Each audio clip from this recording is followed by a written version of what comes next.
Hello student, welcome to दक्षिणा ई classroom. हम लोग डिस्कस कर रहे थे बायोमॉलिक्यूल्स और लास्ट लेक्चर में हम लोगों ने फ्रक्टोज से रिलेटेड उसके प्रॉपर्टीज और उसके केमिकल रिएक्शन पे डिस्कशन रखा था। आगे हम लोग मूव करते हैं मोनोसैकेराइड से डाइसैकेराइड की तरफ। इस केस में केमिकल रिएक्शन तो उतना इंपॉर्टेंस नहीं रहता है, लेकिन इसके स्ट्रक्चरल फीचर और इसके प्रॉपर्टी से रिलेटेड क्वेश्चन फ्रीक्वेंटली पूछ दिए जाते हैं। ठीक है, तो आइए हम लोग स्टार्ट करते हैं डाइसैकेराइड। तो डाइसैकेराइड के केस में क्या है, समझना है इस बात को कि disaccharide as a name itself suggest कि di means two, saccharide means आपके शुगर मॉलिक्यूल है। तो इस केस में हम लोग बोलते हैं इट इज फॉर्म बाय, लिखना, it is form by condensation of, आपको पता होगा कंडेंसेशन किसको बोला जाता है, जब दो शुगर मॉलिक्यूल, दो मोनोसैकेराइड आपस में रिएक्ट किए और एक अनदर मॉलिक्यूल को वहां से एलिमिनेट कर गए, तो वहां बोला जाता है कंडेंसेशन। तो it is form by condensation of two monosaccharide. अब ये मोनोसैकेराइड सेम भी हो सकते हैं, डिफरेंट भी हो सकते हैं, that will depend on the disaccharide. कौन सा डाइसैकेराइड की बात किया जा रहा है, तो form by condensation of two monosaccharide by elimination of water, by elimination of water. Water generally यहां से रिमूव हो जाता है, पॉलीहाइड्रोक्सी एल्डिहाइड कीटोन है, तो आपस में जब रिएक्ट करेंगे तो वाटर मॉलिक्यूल एलिमिनेट हो जाता है। ठीक है, तो अब देखो आप इस केस में सबसे पहला जो हम लोग वेल नोन जानते हैं दैट इज सुक्रोज। ठीक है, ठीक है, आप डेली बेसिस पे इसको कंज्यूम करते हो। जो टेबल शुगर होता है आपका, जो भी यूज किया जाता है, तो वो हम लोग बोलते हैं that is called as the sucrose. ठीक है, इसको हम लोग नेम देते हैं केन शुगर। ये केन शुगर कहां से नेम आया इसका, तो बेसिकली इसका जो मेन सोर्स है वो केन है, इस वजह से इसका नेम आ गया केन शुगर। तो यहां पे आप मेंशन कर सकते हो सोर्स में। ठीक है, प्रिपेयर तो नहीं किया जाता है, मतलब इसको हम लोग एक तरीके से बोलते हैं प्योरीफाई किया जाता है, यानी कि एक्सट्रैक्ट ही किया जाता है। तो मेन सोर्स हो गया इस केन शुगर का, सुक्रोज का, दैट इज केन शुगर। तो it is also called as, ऐसे लिख सकते हो, it is also called as, it is also called as cane sugar. It is also called as cane sugar as it occur from, जो main source है, occur from केन, जो केन है वहां से ये जनरेट किया जाता है, इस वजह से इसका नेम पड़ गया केन शुगर। ठीक है, जो सोर्स होगा उसी के नेम पे करेस्पॉन्डिंग जो है डाइसैकेराइड का भी नेमिंग हो जाता है, जो कॉमन नेमिंग होती है। तो सुक्रोज हो गया। अब देखो इस केस में स्ट्रक्चरल फीचर कैसा होगा, स्ट्रक्चर समझना हमारे लिए बहुत ज्यादा इंपॉर्टेंट है। इसका स्ट्रक्चर कैसे होगा, तो पहले स्ट्रक्चर समझे जाए, इस बात को समझ लेते हैं कि अगर हाइड्रोलिसिस किया जाएगा डाइसैकेराइड का तो मोनोसैकेराइड क्या होगा। क्योंकि अगर मोनोसैकेराइड का आप स्ट्रक्चर ड्रॉ कर ले रहे हो तो इन दैट केस डाइसैकेराइड का भी इजीली ड्रॉ किया जा सकता है। ठीक है, तो कैसे रहेगा इस केस में समझना। इस केस में हम लोग बोलते हैं अल्फा डी, जो ऑन हाइड्रोलिसिस होगा, ये पहले मेंशन कर देते हैं कि ऑन हाइड्रोलिसिस इट जनरेट क्या जनरेट करेगा, alpha D glucopyranose, alpha D glucopyranose plus beta D, alpha D glucopyranose plus beta D फ्रक्टोफ्यूरानोज। ठीक है, फ्रक्टोफ्यूरानोज। दो चीज आपको ध्यान में रखना पड़ेगा कभी भी डाइसैकेराइड अगर याद रखना है तो कौन कौन सा मोनोसैकेराइड इन्वॉल्व है और इनके बीच में जो कार्बन जो लिंकेज फॉर्म कर रहा है, ग्लाइकोसिडिक लिंकेज, वो किस किस कार्बन के बीच में ये फॉर्म किया हुआ है। तो C1 आता है फ्रॉम द, ये आपका अल्फा डी ग्लूकोज से आता है, और जो C2 आता है, C2 कार्बन, इनके बीच में ग्लाइकोसिडिक लिंकेज होगा। ये ग्लाइकोसिडिक लिंकेज फॉर्म करेंगे C1 ऑफ ग्लूकोपाइरानोज और C2 ऑफ जो है फ्रक्टोफ्यूरानोज, यानी कि फ्रक्टोज मॉलिक्यूल का। तो दो चीजें याद रखनी पड़ेगी आपको, एक तो कि कौन कौन सा मोनोसैकेराइड है और दूसरा कि कौन कौन सा इसमें लिंकेज है, कार्बन कौन कौन सा इन्वॉल्व है फॉर द ग्लाइकोसिडिक लिंकेज के लिए। आइए बात करते हैं इसमें किस तरीके से स्ट्रक्चर होगा। पहले हम लोग बात करते हैं अल्फा डी ग्लूकोज। ठीक है, स्ट्रक्चर आई होप कि आपको याद हो गया होगा अभी तक। तो अल्फा कब बोला जाएगा, जब ये OH ग्रुप, जो एनामरिक कार्बन पे OH ग्रुप है, वो डाउन द रिंग हो जाए, तब इसको बोला जाएगा अल्फा डी ग्लूकोज। अगर ये ऊपर होता है तो बीटा डी ग्लूकोज हो जाता। ठीक है, अब नेक्स्ट आते हैं OH आ जाएगा। दो एक साइड में कार्बन थे, फर्स्ट कार्बन हो गया, सेकेंड कार्बन हो गया, इधर आ जाएगा आपका OH और इधर हो गया H। लास्ट कार्बन पे आपका हो गया CH2OH, और यहाँ पे H। ये बना 5 member ring of alpha D glucose, alpha D glucose जो कि पायरनोज फॉर्म में, पायरनोज फॉर्म में। ध्यान देना। दूसरा मैं बात करने जा रहा हूं बीटा डी फ्रक्टोज का। अब बीटा डी फ्रक्टोज में इसमें तो कार्बन 1 ये हुआ, कार्बन 1 यहां से नंबरिंग होगी, कार्बन 1 ये, कार्बन नंबर 2 नंबरिंग कार्बन।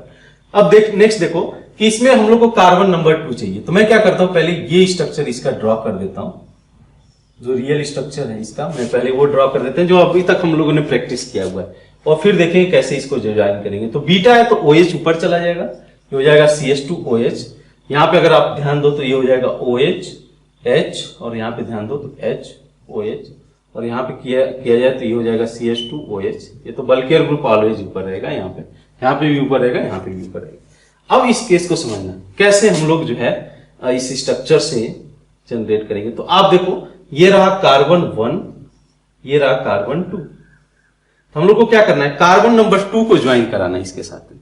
तो क्या करना पड़ेगा, इसको 180 से आपको रोटेट करना होगा, तभी तो पॉसिबल है कि आप इस वाले कार्बन को इधर से रोटेट करा। और आपको पता है कि रोटेशन कराने से ऐसा नहीं होगा कि जो है कॉन्फ़िगरेशन में चेंज होगा, कॉन्फ़िगरेशन सेम रहेगा, जो है कोई चेंज नहीं आएगा। बस एक बार स्ट्रक्चर इसको ड्रॉ कर लिया जाए 180 से रोटेट करा, देखना कार्बन नंबर 2 इधर आ जाएगा, तो यहां हो जाएगा आपका OH, और इधर हो जाएगा आपका CH2OH, ये हो जाएगा CH2OH। ठीक है, नेक्स्ट कार्बन पे आप तो पलट गया, कार्बन नंबर 3 हो गया। देखो H ऊपर आ जाएगा, OH नीचे। इसकी बात करें OH ऊपर H नीचे, इसकी बात करें तो यहां पे देख लो H ऊपर आ जाएगा, CH2OH नीचे। ठीक है, तो ये बेसिकली क्या है, ये फ्रक्टोज है, फ्रक्टोज मॉलिक्यूल है जो कि फ्यूरनोज फॉर्म में। कौन सा फ्रक्टोज हम लोग ले रहे हैं, बीटा डी फ्रक्टोज इन फ्यूरनोज फॉर्म। ध्यान से, ये फ्यूरनोज फॉर्म में। अब होगा क्या, ये कंडेंसेशन में जाएंगे और वाटर मॉलिक्यूल यहां से एलिमिनेट हो जाएगा। ठीक है, अब यहां से ये OH और H निकाल दो, H2O का एलिमिनेशन हो जाएगा, H2O का एलिमिनेशन हो जाएगा, और करस्पॉन्डिंग जो स्ट्रक्चर है आपका इस केस में आ जाएगा। ध्यान देना इस स्ट्रक्चर पे, यही जो है सबसे ज्यादा इंपॉर्टेंट है। ठीक है, इस स्ट्रक्चर पे ध्यान देना। तो यहां पे कुछ इस तरीके से ये लिंकेज फॉर्म करेगा। ध्यान रहे कार्बन नहीं है, कोई कार्बन नहीं है, जस्ट इस लिंकेज को दिखाने के लिए हम लोग इसका यूज कर रहे हैं।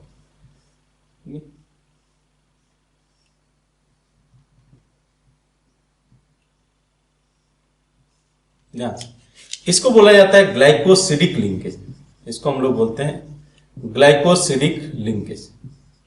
अब थोड़ा सा पोजिशनिंग करके देखते हैं कि कहां कहां ग्रुप प्रेजेंट है। ठीक है, ग्लाइकोसिडिक लिंकेज इसको बोला जाता है। पोजिशनिंग किया जाए H CH2OH, यहां पे बात कर लिया जाए OH H, यहां पे बात किया जाए तो HOH, और यहां पे है आपका CH2। ठीक है, आसान है स्ट्रक्चर।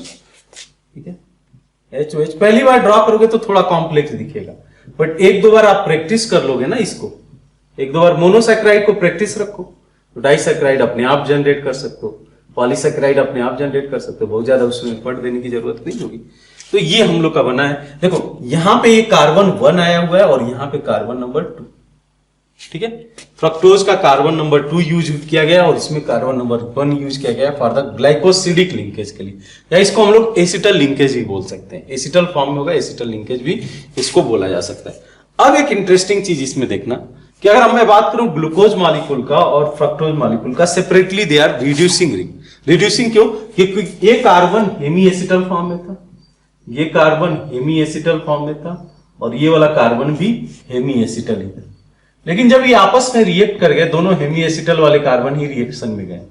सबसे इंटरेस्टिंग बात है, दोनों कार्बन जो इन्वॉल्व है ग्लाइकोसिडिक लिंकेज में, वो आपका हेमी एसिटल फॉर्म में। अगर ये रिएक्शन में चले गए तो अब आप देखो कि ये कौन सा कार्बन हुआ, एसिटल या हेमी एसिटल।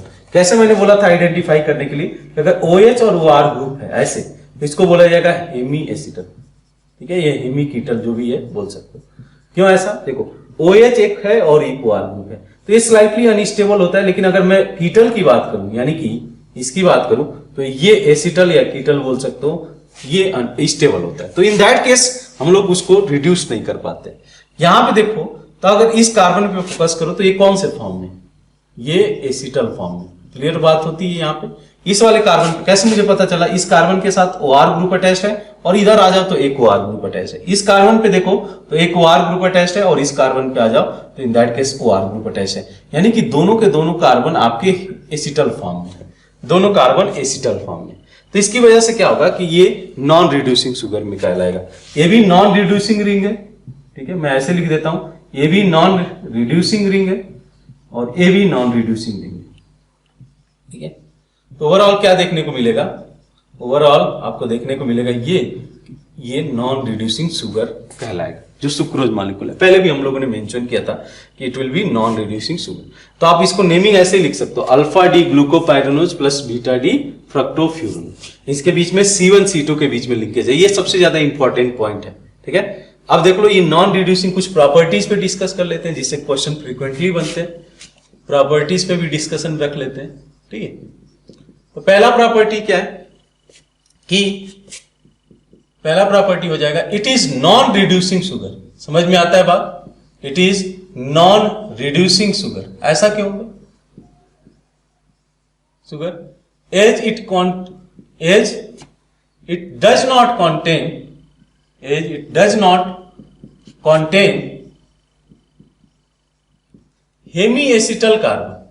अगर हेमी एसिटल एक भी हेमी एसिटल होता ना तो इन दैट केस ये रिड्यूस हो सकता था, लेकिन it does not contain hemiacetal carbon, इस वजह से ये रिड्यूस नहीं किया जा सकता, ठीक है। It can not be reduce, ठीक है, चाहे आप इस कार्बन की बात कर लो या इस कार्बन की, और तो कोई कार्बन होगा नहीं, और तो कोई कार्बन नहीं होगा। तो ये ना तो ये हेमी एसिटल फॉर्म में, ना तो ये हेमी एसिटल फॉर्म में।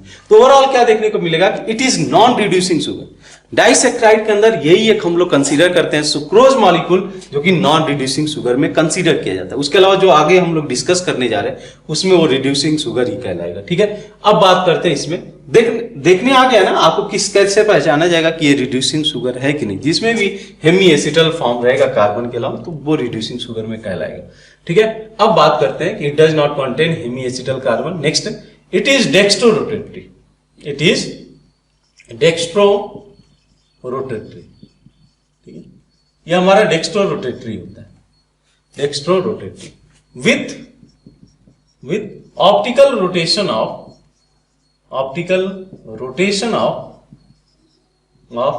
66 प्लस में आएगा, डेक्स्ट्रो है तो प्लस में आएगा 66.5 डिग्री, ये इसका ऑप्टिकल रोटेशन, ठीक है।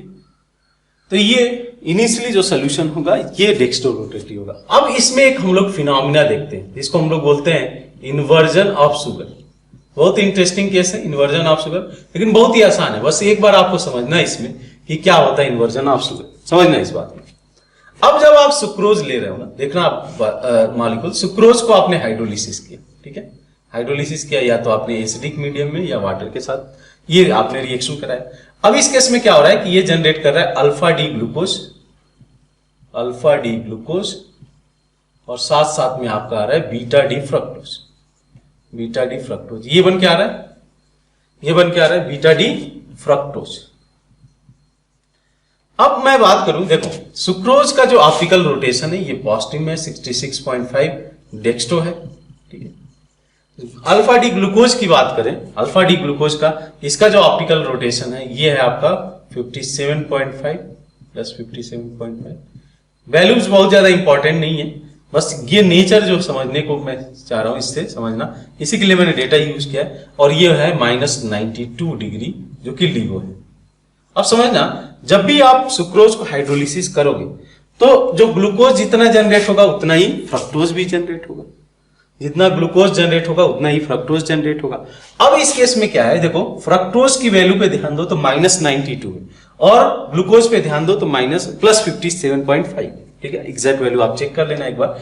तब इन दैट सिनारियो क्या देखने को मिलेगा, जब इक्वल अमाउंट में जनरेट हो रहा है तो नेट रिजल्ट सोल्यूशन के रिजल्ट पे क्या पड़ेगा, सोल्यूशन के इफेक्ट पे क्या पड़ेगा। इनिशियली आपने लिया जो कि ग्लूकोज मॉलिक्यूल डेक्स्ट्रो रोटेटरी था, क्लॉकवाइज रोटेटेड था, मेरे रिस्पेक्ट में क्लॉकवाइज था। जैसे जैसे हाइड्रोलिसिस हुआ तो नेट जो सोल्यूशन होगा वो लीवो की तरफ बढ़ते जाएगा। क्यों? क्योंकि नेट तो ये ज्यादा, मतलब इसका जो है रोटेशन ज्यादा है ना, निगेटिव साइड में इसका रोटेशन ज्यादा है, तो सोल्यूशन के ऊपर तो इसी का इफेक्ट पड़ेगा।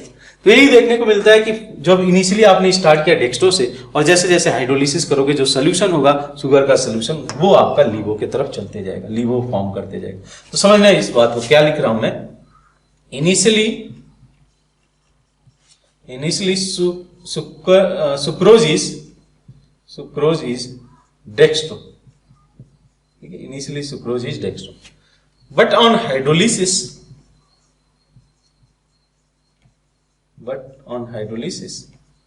it will generate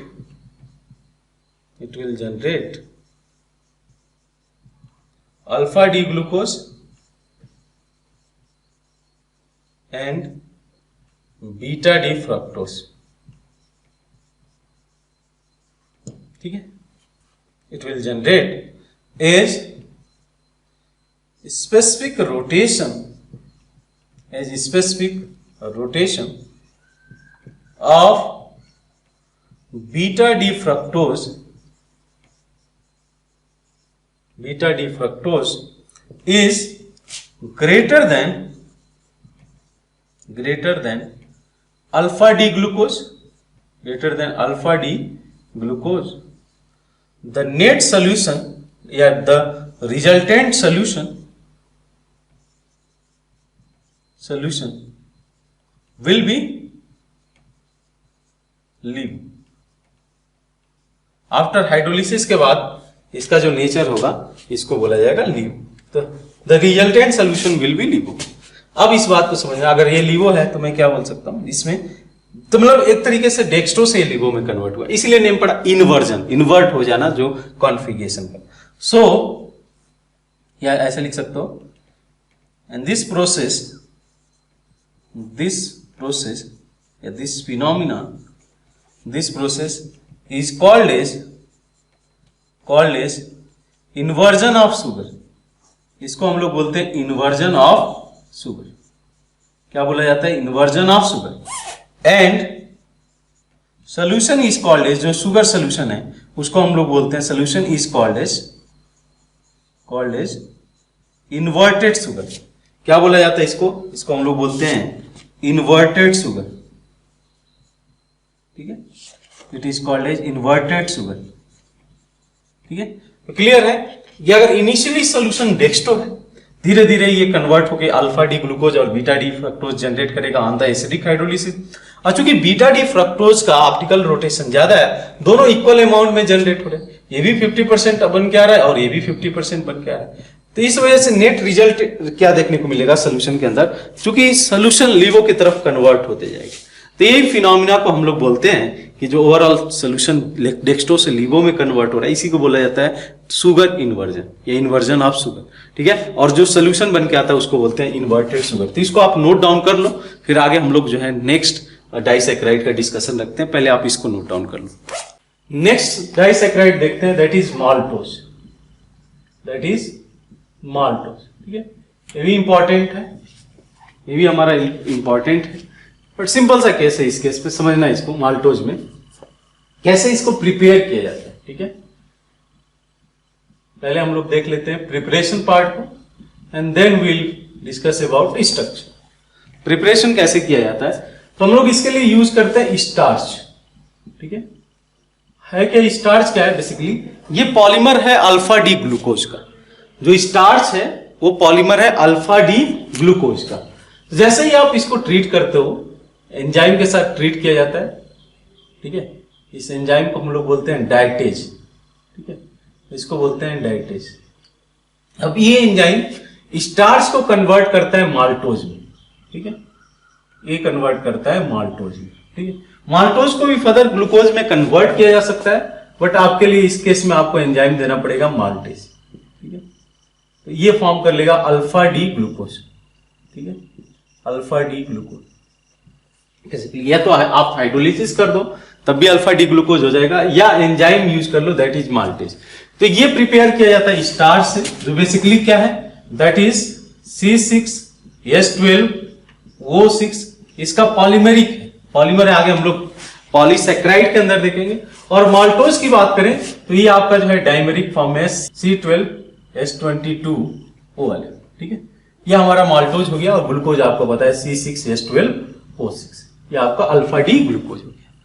क्लियर है इतनी बात? अब आप इस केस में देखो स्ट्रक्चर इसका कैसे जाएगा, ये हमारे लिए सबसे ज्यादा इंपॉर्टेंट है। ठीक है, स्ट्रक्चर। तो ऑन हाइड्रोलिसिस ये क्या फॉर्म करके देता है, सबसे पहले ये देख ले। ऑन हाइड्रोलिसिस, क्योंकि अगर ये पता चल गया तो in that case structure easily generate किया जा सकता है।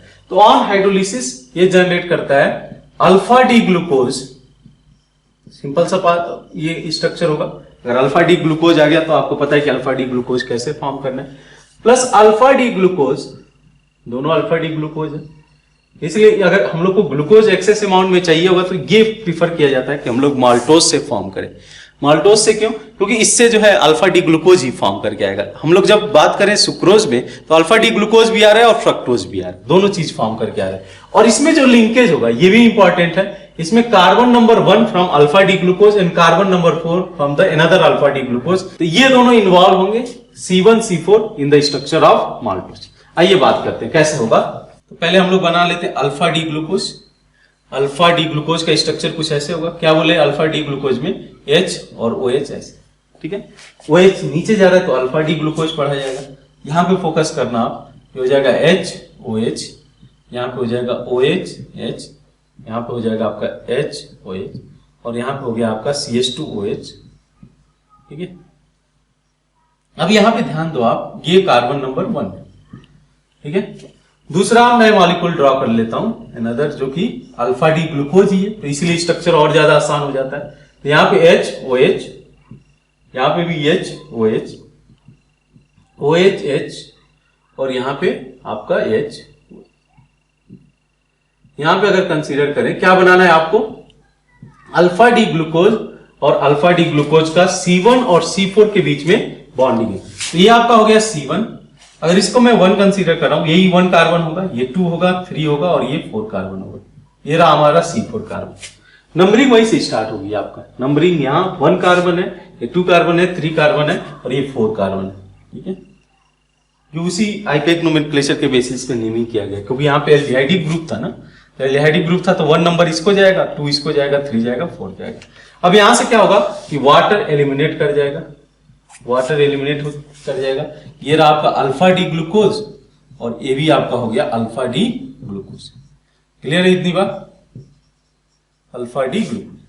अब इस केस में देखना, जो फाइनली स्ट्रक्चर हम लोग ड्रॉ कर रहे हैं कुछ इस तरीके से ड्रॉ करेंगे। माल्टोज स्ट्रक्चर का सिंपल सा स्ट्रक्चर है।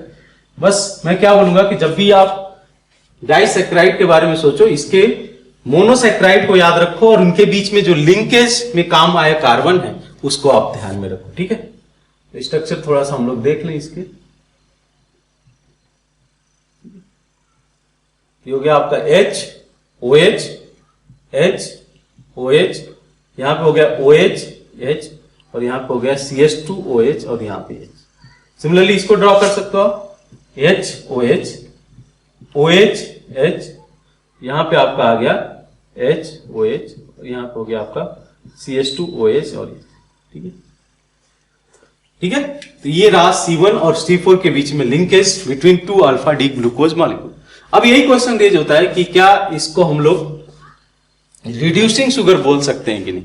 अब इस रिंग पे फोकस करो, ये रिंग एसिटल फॉर्म में है या हेमी एसिटल फॉर्म में। इस कार्बन के साथ OR ग्रुप अटैच्ड है और इधर जाओ तो ऑक्सीजन के साथ R ग्रुप अटैच्ड है, यानी कि ये आपका एसिटल फॉर्म है। लेकिन इस वाले कार्बन पे फोकस करो, इस वाले कार्बन से OR ग्रुप अटैच्ड है और इधर OH ग्रुप अटैच्ड है, तो ये आपका हो गया हेमी एसिड, ये आपका हो गया हेमी एसिड। तो हम लोग को वही तो चाहिए रिड्यूसिंग शुगर के लिए। तो ये आपका हो गया non reducing ring. Non reducing ring क्यों? क्योंकि ये एसिटल फॉर्म में है, नॉन रिड्यूसिंग रिंग, और ये आपका हेमी एसिटल फॉर्म में, तो ये हो गया आपका रिड्यूसिंग रिंग। ठीक है, क्लियर ये बात है। एक हो गया नॉन रिड्यूसिंग रिंग और दूसरा हो गया आपका रिड्यूसिंग रिंग। इसलिए ओवरऑल क्या प्रॉपर्टी, एक ही सिंगुलर प्रॉपर्टी हम लोग ध्यान में रखते हैं माल्टोज के केस में। एक तो एक ऐसे प्रिपेयर किया गया, तो स्टार्च से डाइटेज एंजाइम होता है जो कि यूज किया गया और वो माल्टोज जनरेट कर देगा। एक चीज ये ध्यान में रखना है। और इसको कभी कभी हम लोग नेम देते हैं माल्ट शुगर। जो माल्टोज का नेमिंग है, इसके नेमिंग माल्ट शुगर। जैसे आपने सुक्रोज को बोला केन शुगर, क्योंकि केन से जनरेट हुआ, इसको हम लोग बोलते हैं माल्ट शुगर। तो एक्शन ऑफ माल्ट किया जाता है स्टार्च पे और करेस्पॉन्डिंग माल्टोज जनरेट होता है। ठीक है, तो ओवरऑल इसका जो सिंगुलर प्रॉपर्टी है वो ध्यान में रखना है कि इट इज, क्या बोलेंगे हम लोग, it is reducing sugar. It is reducing sugar. और कुछ इसमें बहुत कुछ ध्यान में रखने वाली जरूरत नहीं। रिड्यूसिंग शुगर क्यों हुआ? Because one ring is the hemiacetal form, one ring is in hemiacetal form. Next हम लोग चलते हैं डाइसैक्राइड की तरफ, जो कि है हमारा नेक्स्ट डाइसैक्राइड, जो कि है आपने सुना होगा लैक्टोज। ठीक है, लैक्टोज मॉलिक्यूल, लैक्टोज मॉलिक्यूल। अब देखना, इसको बोलते हैं मिल्क शुगर भी बोलते हैं। अब ये तो पता चल गया होगा मिल्क शुगर क्यों बोला जा रहा है, बिकॉज मेनली ये ऑब्टेन होता है मिल्क से। ठीक है, तो सोर्स पहले लिख देते हैं। ठीक है, इट ऑब्टेन्ड फ्रॉम, फिर स्ट्रक्चर की बात करते हैं। It obtained from milk of animal, जितने भी एनिमल्स के मिल्क हैं वहां से जो जनरेट होता है शुगर, उसको बोला जाता है मिल्क शुगर, यानी कि लैक्टोज। अब लैक्टोज के केस में अगर बात करें स्ट्रक्चर, यही चीज इंपॉर्टेंट है, इसका स्ट्रक्चरल फीचर ही इंपॉर्टेंट है, और कुछ इतना ज्यादा इंपॉर्टेंस नहीं रखता। केमिकल रिएक्शन हम लोग मोनोसेक्राइड तक ही लिमिटेड रखते हैं, पॉलीसेक्राइड में और डाइसेक्राइड के अंदर हम लोग को स्ट्रक्चर जानना जरूरी है। देखो पहली बात कि हाइड्रोलिसिस अगर किया जाए तो क्या जनरेट होगा ये जानना जरूरी है। तो ऑन हाइड्रोलिसिस, ठीक है, इट फॉर्म, क्या फॉर्म करेगा, it form beta D galactose, beta D galactose.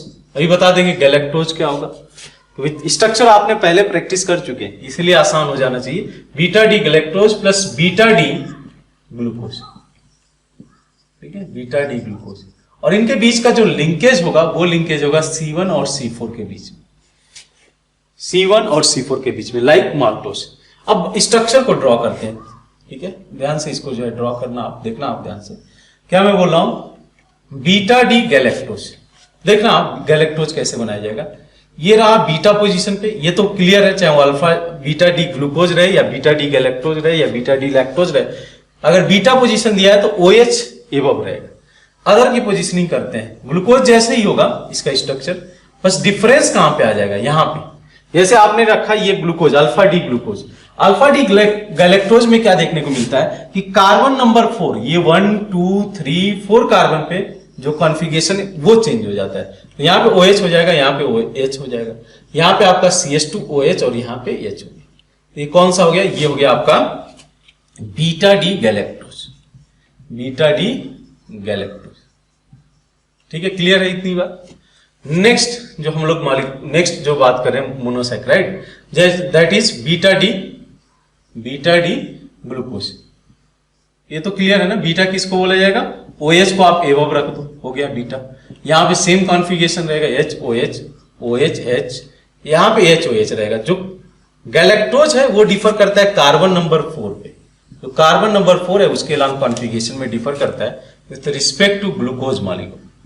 ध्यान देना, इसमें क्या करना है आपको, वाटर मॉलिक्यूल एलिमिनेट करा देना है, like this, water molecule eliminate करा दो।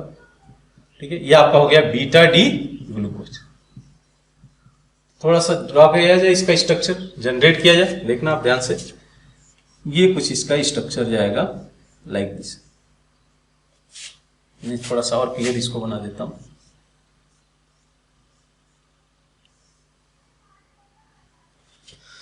ठीक है, OH, इसको मैं ऐसे ही जस्ट सिंप्लिसिटी के लिए ऐसे ड्रॉ कर देता हूं। ठीक है, ठीक है, ये लिंकेज है इनके बीच में, C1 और C4 के बीच में। अब थोड़ा सा इसको सिंपली ड्रॉ किया जाए, H, यहां पे आपका ग्रुप है HOH, यहां पे है आपका OH H, यहां पे आपका OH H, और यहां पे ग्रुप है CH2OH और यहां पे H। ठीक है, सिमिलरली इसको बना दो आप, सिमिलरली इसको ड्रॉ कर दो, OH H H OH, यहां पे OH H और यहां पे CH2OH। ठीक है, ये समझ में आ रहा है। यहां पे ये हमारा रहा ग्लाइकोसिडिक लिंकेज। ठीक है, ये रहा ग्लाइकोसिडिक लिंकेज, H2O रिमूव हो गया ना, इसको थोड़ा सा आप ऐसे ड्रॉ करोगे ना, यह कार्बन नहीं है, ये ध्यान में रखना। बेसिकली हम लोग इसको रिप्रेजेंट करने के लिए ऐसे ड्रॉ कर दिए हैं, बट कार्बन नहीं होगा, ये ग्लाइकोसिडिक लिंकेज है, ग्लाइकोसिडिक लिंकेज। अब एक इंटरेस्टिंग चीज इसमें भी ध्यान में रखने वाला है बात, क्या कि ये रिड्यूसिंग होगा या नॉन रिड्यूसिंग शुगर होगा, फोकस करना। जो हेमी कार्बन है ये वाला, ये किस फॉर्म में, ये किस फॉर्म में, इस कार्बन के साथ OR ग्रुप अटैच है, इस कार्बन के साथ OR ग्रुप अटैच है। तो ये रहा कार्बन जो कि एसिटल फॉर्म है, this carbon is in acetal form. इस कार्बन पे फोकस करो तो OR ग्रुप अटैच्ड है और एक साइड में OH ग्रुप अटैच्ड है, इसको हम लोग बोल देंगे हेमी एसिटल फॉर्म, ठीक है। इसीलिए बोला गया था कि अगर हम लोग सुक्रोज हटा दे, अदर जो डाइसैक्राइड है वो हमारा रिड्यूसिंग शुगर ही होने जा रहा है। अब बात करो ग्लाइकोसिडिक लिंकेज में, तो इन दैट केस क्या देखने को मिलेगा, देखो ये थोड़ा हमारा नॉन रिड्यूसिंग रिंग, ये शुगर को नहीं reduce, sorry non reducing ring, ये टॉलेंस रिएजेंट को नहीं रिड्यूस कर पाएगा, और ये आपका रहा रिड्यूसिंग रिंग, ये आपका कौन सा रहा, रिड्यूसिंग रिंग। क्लियर है इतनी बात। अगर मान लो एक भी रिड्यूसिंग रिंग प्रेजेंट है ना, तो ओवरऑल जो हम लोग का शुगर मॉलिक्यूल है यानी कि कार्बोहाइड्रेट मॉलिक्यूल है, उसको हम लोग रिड्यूसिंग शुगर ही बोलेंगे। तो यहाँ पे सिंगुलर प्रॉपर्टी जो मैं ऑलवेज बोल रहा हूँ, सिंगुलर प्रॉपर्टी जो मेंशन किया जाता है, that is it is reducing sugar, ठीक है। पहले भी मेंशन किया गया था, लेकिन अब थोड़ा और डिटेल में देखा जा रहा है कि why this is reducing sugar, because अगर ये हेमी एसिटल फॉर्म में है तो इजीली कन्वर्ट हो सकता है अपने फ्री एल्डिहाइडिक फॉर्म में। अगर फ्री एल्डिहाइडिक फॉर्म में आ गया तो इन दैट केस वो रिड्यूस कर जाएगा, टॉलेंस रिएजेंट हो जाए या फेलिंग सोल्यूशन हो जाए या बेंडिक सोल्यूशन हो जाए, ठीक है। तो ये दोनों हमारे इंपॉर्टेंट डाइसैक्राइड हो गए, इसको आप नोट डाउन कर लो, प्रॉपरली स्ट्रक्चर पे प्रैक्टिस कर लो, एक बार प्रैक्टिस हो जाएगा तो भूलोगे नहीं। दो चीजें ध्यान में रखने वाली बात क्या है कि इसमें कौन कौन सा मोनोसैक्राइड इन्वॉल्व है और उनके बीच में जो लिंकेज के लिए कार्बन इन्वॉल्व है, वो चीज आपको ध्यान में रखना पड़ेगा, तभी इन दैट केस आप प्रॉपरली स्ट्रक्चर ड्रॉ कर सकते हो, प्रॉपरली उसके प्रॉपर्टीज के बारे में बता सकते हो, ठीक है। तो प्लीज नोट डाउन, फिर हम लोग जो है इसको एक बार समराइज कर देते हैं चीजों को, कौन कौन से जो है हम लोग को डाइसैक्राइड कंसीडर करना रहता है। तो हम लोग जो रिजल्ट है डाइसैक्राइड मॉलिक्यूल से जिससे क्वेश्चन फ्रीक्वेंटली बनते हैं, उसको थोड़ा सा हम लोग समराइज कर लेते हैं। तो क्या क्या हम लोग ने मेंशन किया डाइसैक्राइड में, ठीक है। डाइसैक्राइड लिख लो आप इधर मोनोसैक्राइड जो इसमें इन्वॉल्व है, इसको फॉर्म करने में जो मोनोसैक्राइड से इन्वॉल्व है, उसके अलावा जो लिंकेज है ग्लाइकोसिडिक लिंकेज जो इसमें प्रेजेंट है, ग्लाइकोसिडिक लिंकेज जो इसमें प्रेजेंट है, और साथ साथ में मैं क्या बोल रहा हूं, इसका रिड्यूसिंग प्रॉपर्टी, इसी से क्वेश्चन पूछता है, reducing property in that case, ठीक है। समराइज कर देते हैं। डाइसैक्राइड जिसमें कि हम लोग का पहला था सुक्रोज, पहला था इसमें सुक्रोज। तो सुक्रोज के अंदर क्या था, अल्फा डी ग्लूकोज और बीटा डी फ्रक्टोज, यही तो था। बीटा डी फ्रक्टोज जो मोनोमर्स है, ये दोनों थे alpha D glucose and beta D fructose. Linkage इसके बीच में क्या था, तो C1 और C2 के बीच में, कार्बन के बीच में लिंकेज था। अच्छा ये रिड्यूसिंग था कि non reducing, this one will be non reducing sugar, ठीक है, क्लियरली मेंशन किया गया this is non reducing sugar. Next हम लोग देखें तो माल्टोज, ठीक है, नेक्स्ट इज माल्टोज, जिसमें क्या था अल्फा डी ग्लूकोज, ये आसान था, alpha D glucose plus alpha D glucose, ठीक है, अल्फा डी ग्लूकोज और अल्फा डी ग्लूकोज, इसके बीच में जो लिंकेज था C1 और C4 के बीच में था, जो लिंकेज था C1 और C4 के बीच में था। लेकिन ये जो शुगर था हमारा रिड्यूसिंग शुगर था, क्योंकि इसके अंदर एक हेमी एसिटल ग्रुप प्रेजेंट था। वैसे ही हम लोग बात किए लैक्टोज के लिए, लैक्टोज के केस में क्या था, बीटा डी गैलेक्टोज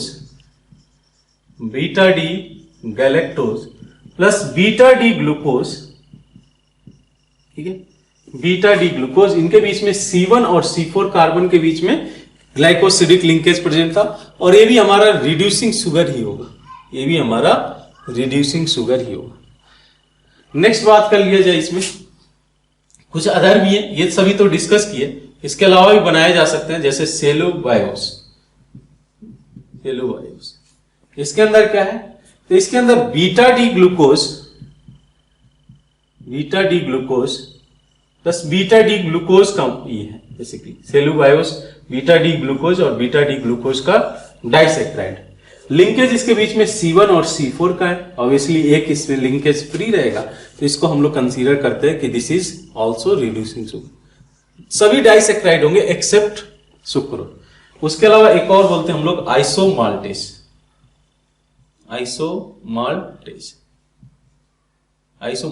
ठीक है, आइसोमाल्टोज।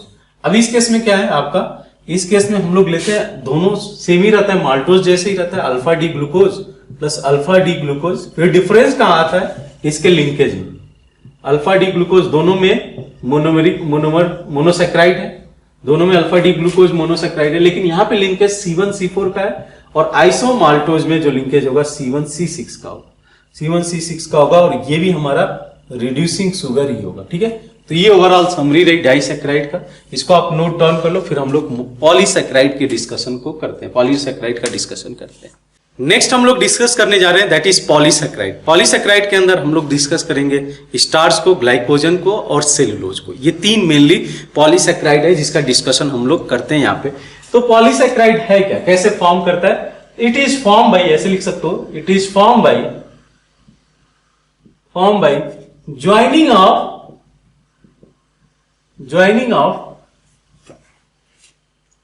ज्वाइनिंग ऑफ मेनी मोनोसेक्राइड, बहुत सारे मोनोसेक्राइड आपस में ज्वाइन कर ले, many monosaccharide by glycosidic linkage, उसके थ्रू अगर ये ज्वाइन करते हैं ग्लाइकोसिडिक लिंकेज के थ्रू, तो जो करेस्पॉन्डिंग कार्बोहाइड्रेट यानी कि मॉलिक्यूल जनरेट होगा उसको हम लोग बोलते हैं पॉलीसेक्राइड। पॉली मीन्स बहुत सारे और सेक्राइड मीन्स शुगर मॉलिक्यूल। अब देखो इस केस में पहला हमारा आता है, डायरेक्ट हम लोग डिस्कशन के लिए जाते हैं स्टार्च। ठीक है, स्टार्च।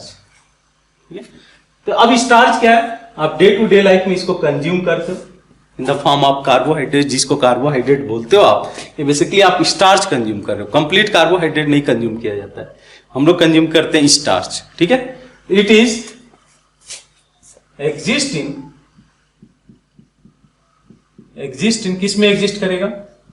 प्लांट सीड हो गए, ठीक है, आप जो कंज्यूम करते हो प्लांट सीड्स, रूट्स हो गए, ठीक है, इसमें एग्जिस्ट करता है starch. And it is main ingredient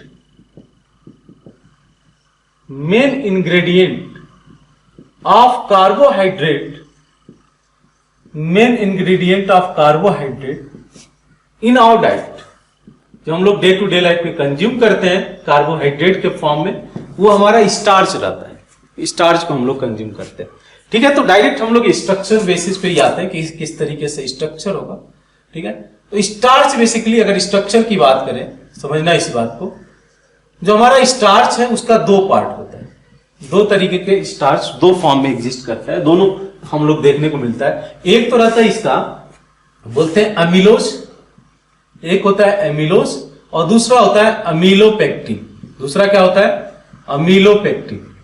ठीक है, एक होता है अमीलोज और दूसरा होता है अमीलोपेक्टिन। ठीक है, एक जो है ब्रांच और एक अनब्रांच रहता है। ठीक है, एक लीनियर स्ट्रक्चर लेता है और एक नॉन लीनियर यानी कि ब्रांच स्ट्रक्चर लेता है, और भी बहुत सारे डिफरेंसेस हैं, थोड़ा सा उसको कंसीडर कर लेते हैं। तो दो फॉर्म है और दोनों में क्या देखने को मिलता है, दोनों में जो हमारा मोनोसेक्राइड है वो अल्फा डी ग्लूकोज ही, अल्फा डी ग्लूकोज ही। आप पढ़े थे जब हम लोग माल्टोज का फॉर्मेशन कर रहे थे, तो जो है इन दैट केस हम लोगों ने स्टार्च का यूज किया था। स्टार्च को जब हम लोगों ने ट्रीट किया था डाइटेज के साथ में, तो अल्फा जो है जनरेट हुआ था माल्टोज। माल्टोज को हाइड्रोलिसिस करने पे अल्फा डी ग्लूकोज आया था। तो बेसिकली ओवरऑल देखा जाए तो स्टार्च के अंदर जो मोनोसेक्राइड प्रेजेंट है वो अल्फा डी ग्लूकोज ही प्रेजेंट है। अब डिफरेंट तरीके का हो सकता है इनके बीच का लिंकेज हो, डिफरेंट लिंकेज प्रेजेंट हो, लेकिन देख लेते हैं हम लोग किस तरीके से ये बेसिकली डिफर कर रहे हैं एक दूसरे से। आइए बात करते हैं हम लोग एमिलोज वर्सेस अमीलोपेक्टिन, अमीलोज वर्सेस अमीलोपेक्टिन। इसका स्ट्रक्चर इंपॉर्टेंट है हमारे लिए, दोनों का स्ट्रक्चर थोड़ा सा ध्यान में रहे कि अमीलोज और अमीलोपेक्टिन में डिफरेंस क्या है। तो ये दिस इज लीनियर स्ट्रक्चर, ठीक है, ये हमारा लीनियर स्ट्रक्चर होता है और ये होता है हमारा ब्रांच्ड स्ट्रक्चर, ये होता है हमारा ब्रांच्ड स्ट्रक्चर। इसमें ब्रांचिंग रहती है बेसिकली, ये हमारा ब्रांच्ड स्ट्रक्चर। ये रहता है लीनियर स्ट्रक्चर। कैसे लिंकेज होता है? तो इसमें अल्फा डी ग्लूकोज के बीच में एक लीनियर चेन बनते जाते हैं। बताए कैसे लिंकेज बनेगा? देखना, आप ध्यान से देखना, आप इस चीज को दो मैं यूनिट बना देता हूं और उसी को आप रिपीट करते जाओगे तो वो बनते जाएगा। अल्फा डी ग्लूकोज ये हो गया, सिमिलरली अल्फा डी ग्लूकोज के साथ 1,4 आप इस तरीके से कराते हैं, बता देते हैं। आपका ये हो गया HOH OH, यहाँ पे आ गया आपका HOH, यहाँ पे हो गया आपका यूनिट CH2OH, यहाँ पे आपका HOH, यहाँ पे आपका OH, ठीक है। तो सिमिलर अल्फा डी ग्लूकोज का आप स्ट्रक्चर यहाँ पे ड्रॉ कर दें, अल्फा डी ग्लूकोज। अब क्या करना है इस केस में, अल्फा डी ग्लूकोज का पॉलीमर फॉर्म कर देना है आपको। यहां से वाटर मॉलिक्यूल एलिमिनेट करो, वाटर मॉलिक्यूल एलिमिनेट कर दो और यहाँ पे ग्लाइकोसिडिक लिंकेज होगा।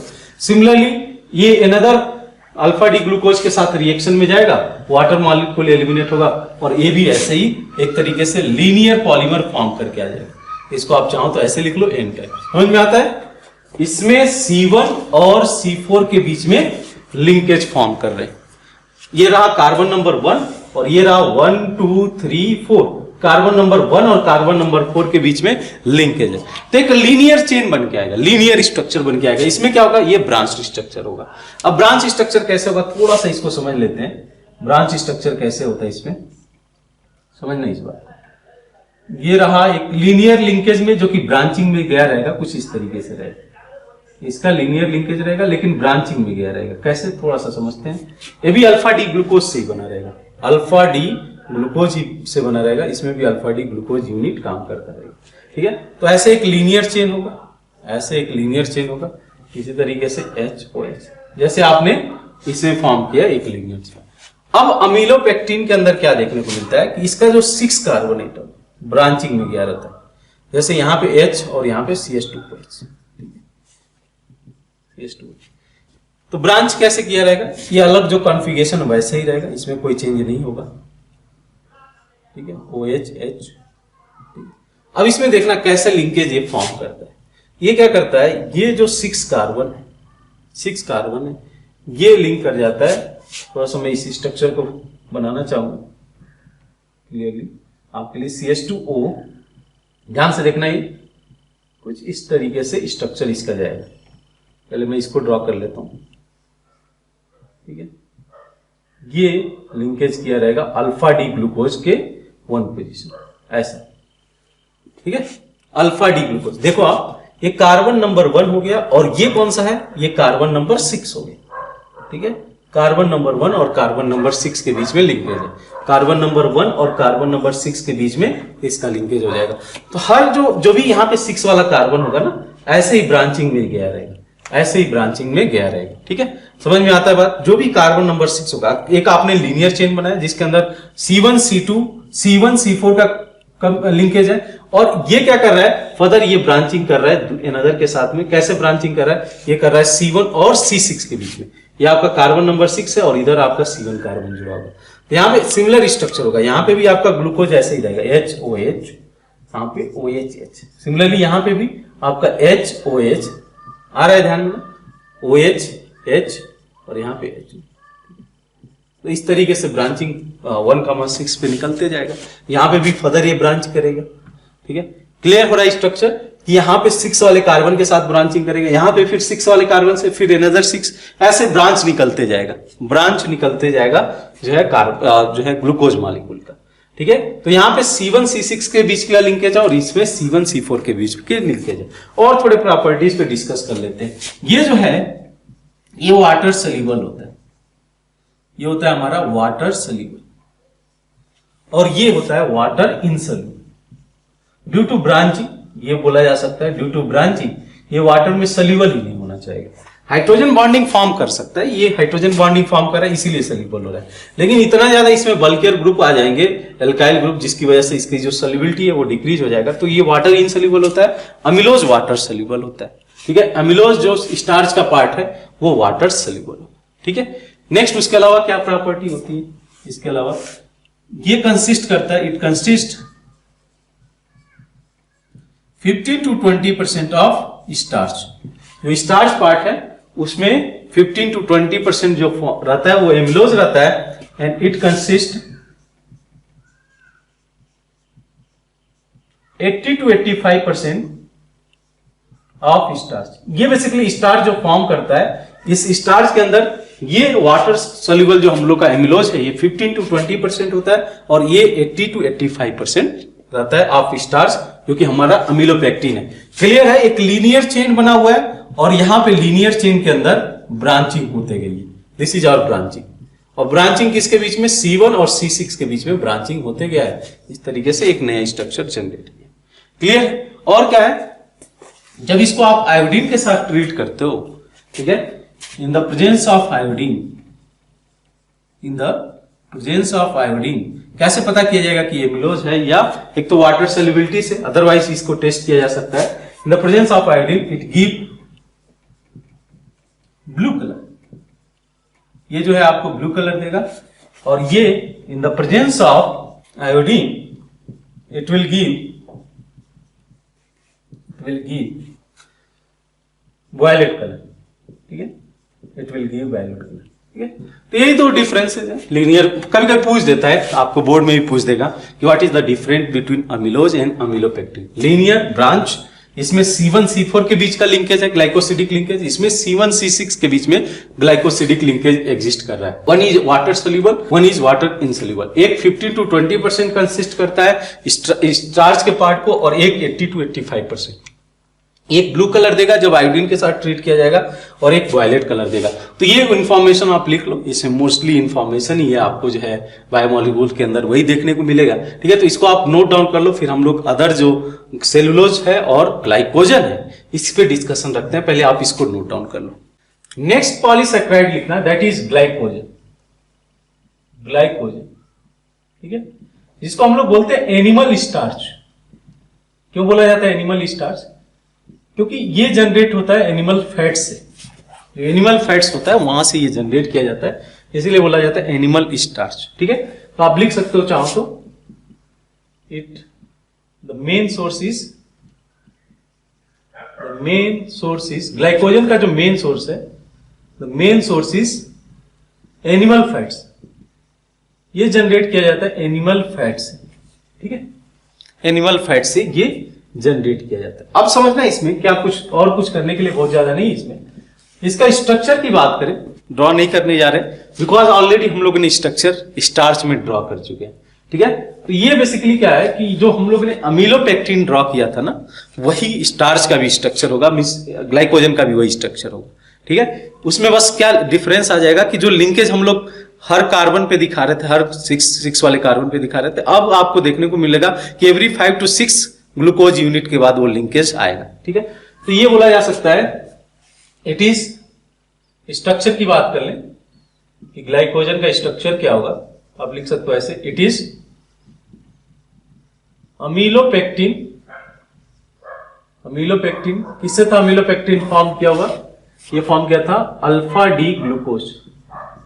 अमीलोपेक्टिन, but branching will takes place, but branching same amylopectin जैसे स्ट्रक्चर होगा, but branching will takes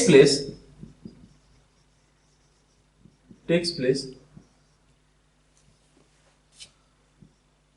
after 5 to 6 glucose unit, ठीक है। 5 to 6 ग्लूकोज यूनिट के बाद इसमें ब्रांचिंग होगा। उसमें क्या था, जब हम लोगों ने स्टार्च की बात किया था, मतलब प्लांट स्टार्च बोल दो, उस केस में क्या था कि branching at every glucose unit पे टेक्स प्लेस होगा। यहां भी क्या होगा कि 5-6 के बाद गैप होगा, फिर ब्रांचिंग हो जाएगा, फिर 5-6 का गैप होगा, फिर ब्रांचिंग होगा, ऐसे कुछ होगा इस केस में। तो एवरी 5 to 6 ग्लूकोज यूनिट के बाद इसमें ब्रांचिंग हो जाती है। एक लीनियर चेन बन गया जिसमें C1 C4 के बीच में लिंकेज है, और कार्बन नंबर 6 पे ब्रांचिंग हो गई, ठीक है। तो वो हमारा अमीलोपेक्टिन था। अमीलोपेक्टिन के केस में किसमें ब्रांचिंग था? C1 और C6 में। C1 C4 तो है ही है, इसमें देखो इस किसमें ब्रांचिंग था? C1 और C6 के बीच में, ठीक है। उसके साथ साथ C1 C4 में तो था ही, लीनियर जो चेन बना था उसमें C1 C4 था, और उसमें भी कार्बन नंबर 6 पे ब्रांचिंग हो गया था। तो ये हम लोग का स्ट्रक्चर आएगा ग्लाइकोजन में, और नॉर्मल स्टार्च के अमीलोपेक्टिन में यही डिफरेंस है कि branching at every glucose unit पे होता है for the case of plant starch, और जब एनिमल स्टार्च की बात किया जाए तो 5 to 6 कार्बन एटम पे ब्रांचिंग हो जाता है। नेक्स्ट बात करते हैं, दैट इज सेलुलोज। ये भी इंपॉर्टेंट है सेलुलोज। इसका मेन सोर्स क्या है? पहले सोर्स की बात कर लेते हैं। मेन सोर्स क्या है? तो जो प्लांट का फ्रेमवर्क होता है, प्लांट का फ्रेमवर्क होता है, उसमें जो प्रेजेंट होता है वो सेलुलोज होता है, ठीक है। जैसे वुड हो गया, वुड में जो है हम लोग का सेलुलोज ही प्रेजेंट होता है, जिससे पेपर वगैरह बनाया जाता है, ठीक है। तो सोर्स आप लिख सकते हो दैट इज प्लांट, जिसमें अगर आप कंसीडर करते हो प्लांट के केस में जो कंटेन करता है जो वुड, बेसिकली प्लांट वुड लिख दो, plant would contain 50% cellulose, 100% pure नहीं होता, 50% सेलुलोज कंटेन कर। उसके अलावा कॉटन उल होता है। अब कॉटन उल के अंदर हम लोग क्या देखते हैं, कंटेन 100% सेलुलोज, ठीक है, 100% सेलुलोज कंटेन करता है, ठीक है। उसके अलावा जो भी सिंथेटिक सिल्क हो गया, आर्टिफिशियल सिल्क हो गया या सिंथेटिक सिल्क हो गया, इसको उसमें यूज किया जाता है फॉर्म करने के लिए। सिंथेटिक सिल्क हो गया या जो भी फाइबर हो गया, are fibres are form from cellulose से इसको बनाया जाता है, ठीक है। उसके अलावा क्या इंपॉर्टेंट है, गन कॉटन, ठीक है, गन कॉटन। इसमें क्या है, गन कॉटन किसको बोला जाता है, तो बेसिकली ये होता है नाइट्रेट ऑफ, या ऐसे लिख सकते हो ट्राई नाइट्रेट ऑफ सेलुलोज, इसमें यूज होता है इसका।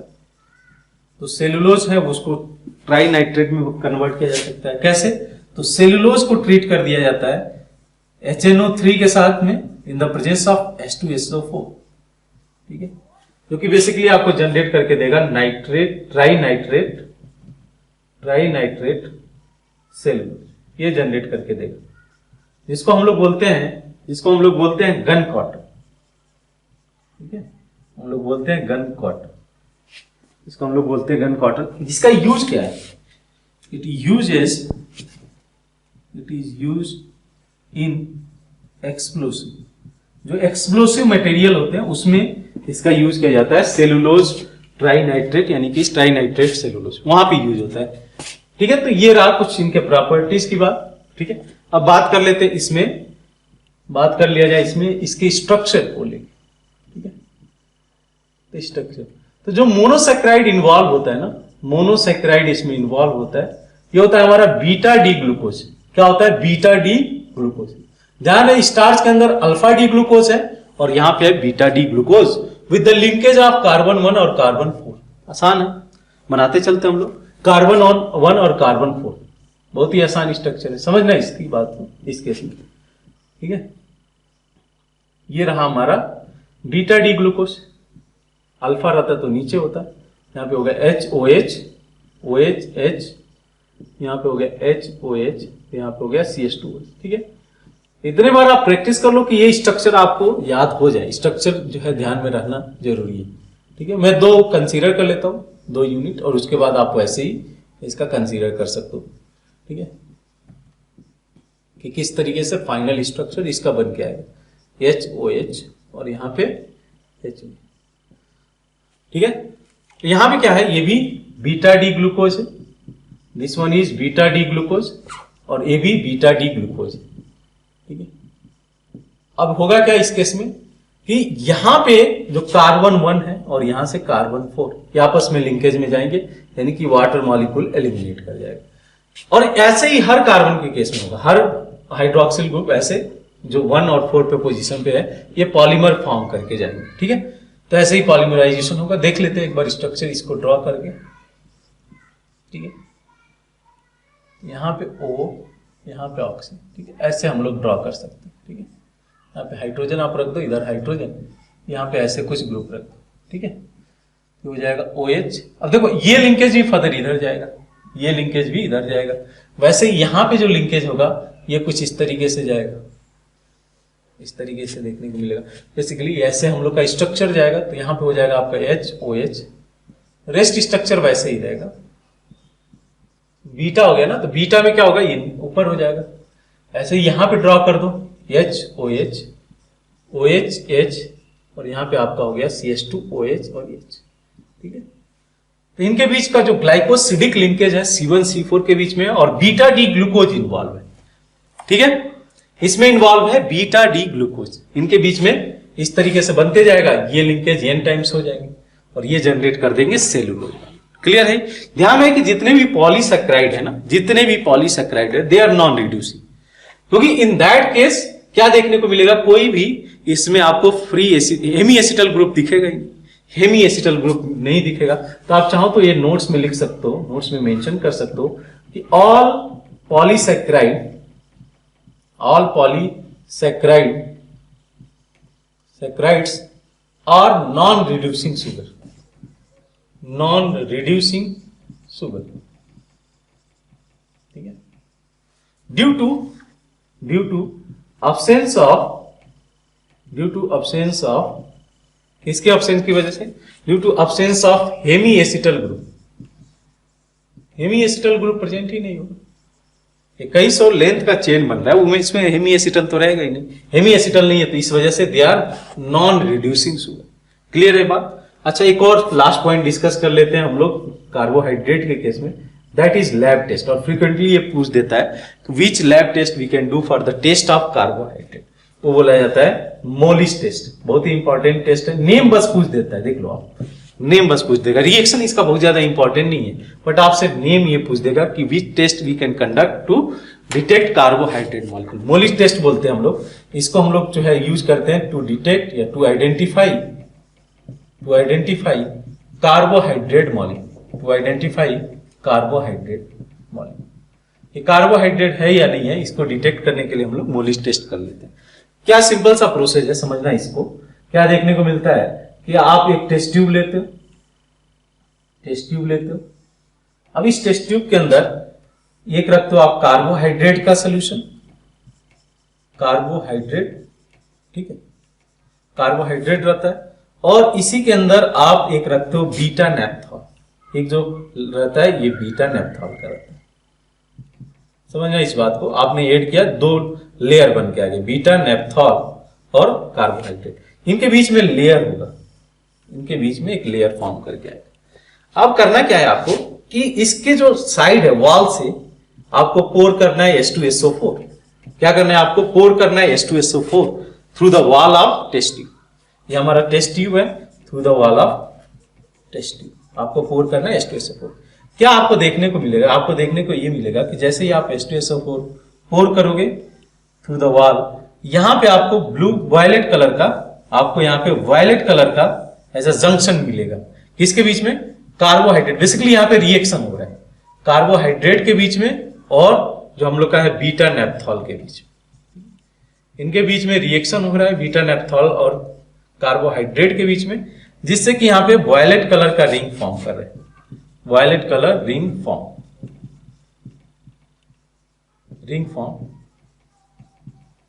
which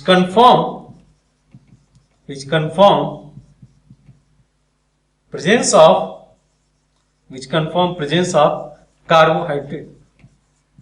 ठीक है, ये प्रेजेंस ऑफ कार्बोहाइड्रेट यहां से पता किया जा सकता है। ठीक है, तो क्लियर है, यहां पे ही हम लोग फिनिश करते हैं अपने जो सैकराइड पार्ट है यानी कार्बोहाइड्रेट पार्ट।